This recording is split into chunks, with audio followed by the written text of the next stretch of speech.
오늘은 신형 소렌토의 사전 계약용 세일즈 가이드가 나왔습니다. 소렌토에 어떤 장점이 있는지, 그리고 또 소렌토에는 어떤 게 탑재되는지 살펴볼 수 있는 거죠. 영업사원분들이 교육받기 위해서 보내주는 자료이기 때문에 저희가 본다면 차량에 대해서 어떤 장점이 있는지 살펴볼 수 있습니다. 그럼 지금부터 저랑 함께 살펴볼 테니까 구독과 좋아요 부탁드립니다.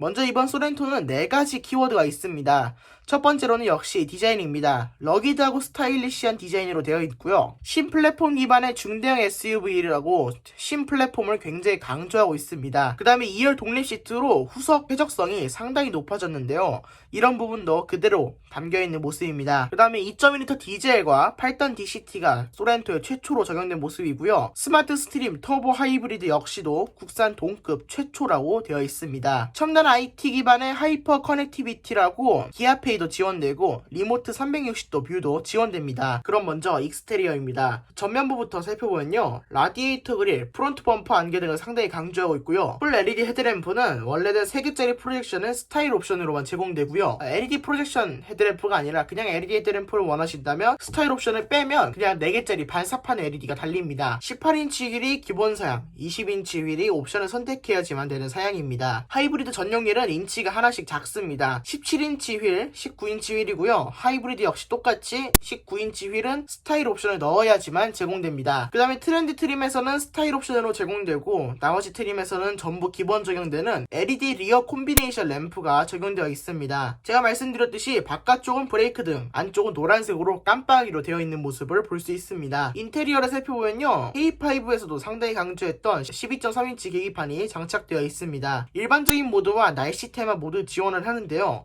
날씨 테마는 유보 서비스를 가입해야지만 지원된다고 합니다. 전자식 변속 다이얼도 제공되고 있습니다. K5랑 전체적으로 비슷한 모습이죠. 대신 변속 다이얼 뒤쪽으로 소렌토라는 글씨를 파놓은 모습입니다. 이런 소렌토라는 글씨 하나의 감성은 정말 묻어나 있는 것 같기도 합니다. 소울에서 선보였던 무드라이트와 비슷하죠. 후석 공간은 가족을 위한 배려가 느껴진다고 합니다. 6인승 독립 시트를 마련한 것만 해도 정말 어마어마한 가족에 대한 배려죠. 그 와중에 1열 시트백 USB 충전기와 포켓도 제공됩니다. 팰리세이드에서 가장 처음 나왔던 아이디어인데요. 팰리세이드에서 좋은 거는 쏙쏙 뽑아온 모습입니다. 2열 도어 암레스트 컵홀더는 사실 그렇게 대단한 건 아닙니다. 왜냐하면 6인승으로 만들면 센터 암레스트가 없어지기 때문에 컵을 놔둘 곳이 없으니까 어쩔 수 없이 파놓은 것이 도어 트림이라고 볼 수 있겠습니다. 그래서 6인승은 2열 도어에 컵홀더가 있는 게 필수고요. 5인승, 7인승은 덤을 얻었다고 생각하시면 됩니다. 그 다음에 유아용 시트 고정 장치, 영어로 하면 아이소픽스인데요.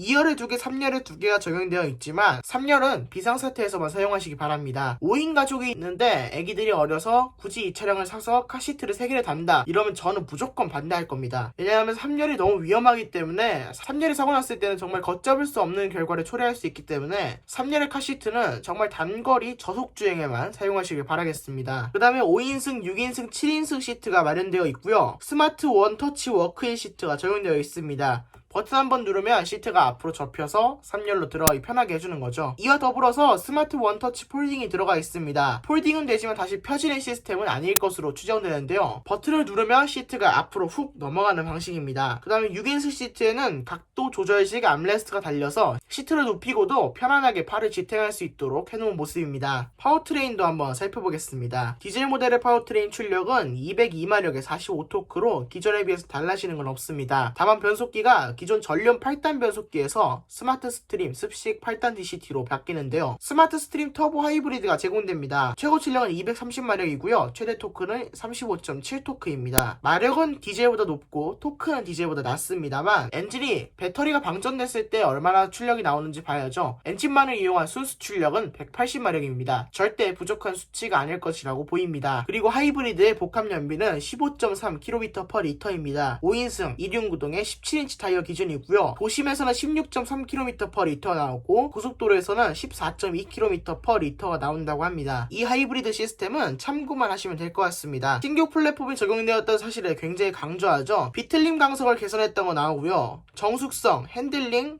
차체 강건화, 안전성 등등을 모두 확보했다고 나옵니다. 그 다음에 기아페이와 리모트 360도 뷰가 적용되었는데요. 기아페이부터 살펴보면 주유소에서 기아페이 어플리케이션에 등록된 결제 정보를 이용하여 차량 내에서 편리하게 결제할 수 있도록 한 간편 결제 시스템이라고 되어 있습니다. 주유소는 SK 주유소에서만 가능하고요. 주차장은 파킹 클라우드에서 운영하는 주차장에서만 가능합니다. 사용 방법은 밑에 나와 있고요. 자세한 사양은 사용 설명서를 참고하시는 게 좋아 보입니다. 리모트 360도 뷰는 어라운드 뷰를 볼 수 있는 건데요. 스마트폰 왼쪽 화면에서는 상하 좌우 시점을 이동할 수 있고요. 탑 뷰라고 불리는 위성에서 비춰주듯이 위쪽에서 비춰주는 뷰는 스마트폰 화면 오른쪽에서 볼 수 있습니다. 전후 좌우 화면 클릭 시 왼쪽 화면에 해당 카메라의 영상이 나온다고 합니다. 제 생각인데 산타페 페이스리프트에서는 빌트인 캠과 연동하여 빌트인 캠에서 충격이 감지되면 스마트폰에서 어라운드 뷰로 차량 상태를 볼 수 있게 하는 시스템이 도입되지 않을까 생각됩니다. 10.25인치 유보 내비게이션이 적용되고요. 주요 특징은 무선 업데이트가 지원되고 유보 서비스가 5년 동안 무상 제공됩니다. 스마트폰이 2개까지 연결되고요. 자연의 소리는 뭐 요즘 워낙 흔하죠. 그 다음에 지도 줌인 줌아웃이 가능합니다. 핀치 줌인이 가능하다는 겁니다. 그 다음에 음성인식 차량 제어 시스템인데요. 창문, 앞좌석 열선과 통풍, 뒷좌석 열선, 스티어링 휠 열선, 공조 제어가 가능하다고 합니다. 하차 후 최종 목적지 안내는 최종 목적지까지 유보 앱을 이용하여 주차된 위치와 실제 목적지까지를 안내해준다는 건데요. 아직까지 어떻게 사용했는지는 잘 알려지지 않고 있습니다. 홈 IoT 시스템은 K7의 최초로 적용된 시스템인데 K7 프리미어 차주분들은 잘 쓰고 계신지 궁금하네요. 신사양도 여러 개 있습니다. 후방 주차 충돌 방지 보조, 후측방 모니터, 터레인 모드가 적용되고요. 가장 신사양은 다중 충돌 방지 자동 제동 시스템입니다. 스몰 오버랩 테스트 영상을 보시면 3세대 플랫폼은 여기 보이는 볼보 차량처럼 충돌을 하는데요. 차가 비껴치기를 하면서 차가 쭉 앞으로 나아갑니다. 이럴 경우에는 자칫 잘못해서 중앙선을 넘거나 아니면 절벽 아래로 떨어진다든지 이런 일이 일어날 수 있는데요. 소렌토는 이런 충격이 감지되면 비껴치기를 하는 동시에 차량을 급하게 정지시킨다는 겁니다. 그래서 차량이 어디 튕겨나가서 일어나는 2차 사고를 예방하고요. 그만큼 차량 내에 있는 승객도 더 안전하게 보호해준다고 합니다. 3세대 플랫폼과 결합한 진정한 안전사양이라고 볼 수 있겠습니다. 그래서 소렌토는 스몰 오버랩처럼 충돌을 하더라도 이 상태로 딱 멈춥니다. 물론 어느 정도 속도가 있는 상태에서 충돌하기 때문에 어느 정도 가서 제동을 하긴 할 겁니다. 원격 스마트 주차 보조가 있는데요. GV80처럼 수직 주차는 안 될 것 같고 그냥 앞뒤로 이동하는 시스템으로 제공될 것 같습니다. 스마트폰과 NFC 카드키를 이용하여 도어랑 시동을 제어하고요. 빌트인 캠은 주행 중 전후방 카메라를 이용하여 영상을 기록한다고 되어 있습니다. 공기청정 시스템은 그랜저에 최초로 적용된 미세먼지 센서가 적용된 방식입니다. 미세먼지 센서가 나쁨을 가리키면 자동으로 공기청정기가 돌아갑니다. 드라이브 와이즈는 기본 적용되는 게 전방 충돌 방지 보조, 차로 유지 보조, 차로 이탈 방지 보조, 운전자 주의 경고, 하이빔 보조가 기본 장착되고요. 후측방 충돌 방지 보조, 후방 교차 충돌 방지 보조, 안전 하차 보조, 내비게이션 기반 스마트 크루즈 컨트롤, 고속도로 주행 보조가 옵션으로 적용됩니다. 그 다음에 트림을 선택하고 5인승, 6인승, 7인승을 고르는 것까지 제한은 없고요. 옵션에서도 트림별로 제한은 없습니다. 옵션에서도 트림별로 제한은 없기 때문에 기본 트림을 사게 되면 기본 트림에 옵션을 많이 넣게 되면 어느 정도 상위 트림과 비슷하게 누릴 수는 있는데요. 이거에 한 가지 단점이 존재합니다. 기존에는 하위 트림에서 옵션을 많이 넣으면 상위 트림 옵션을 약간 넘볼 수 있었는데 지금은 트림별로 옵션이 전부 똑같다 보니까 상위 트림 옵션을 넘보는 거는 아예 불가능합니다. 이 옵션도 누리고 싶고 저것도 누리고 싶다?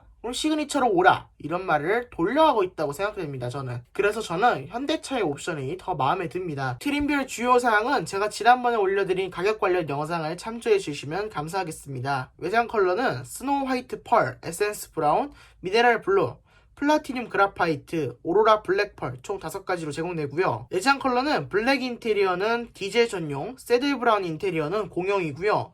네이비 그레이 인테리어가 하이브리드 전용입니다. 네, 지금까지 소렌토 하이브리드 연비와 각종 사양에 대해서 알아보셨는데요. 어떻게 생각하시나요? 저는 굉장히 잘 나왔다고 생각을 하는데요. 소렌토 가격이 펠리세이드에 맞먹는 만큼 과연 어떤 경쟁력을 가지고 있는지 한번 살펴봐야 될 것 같습니다. 구독과 좋아요 부탁드립니다. 감사합니다.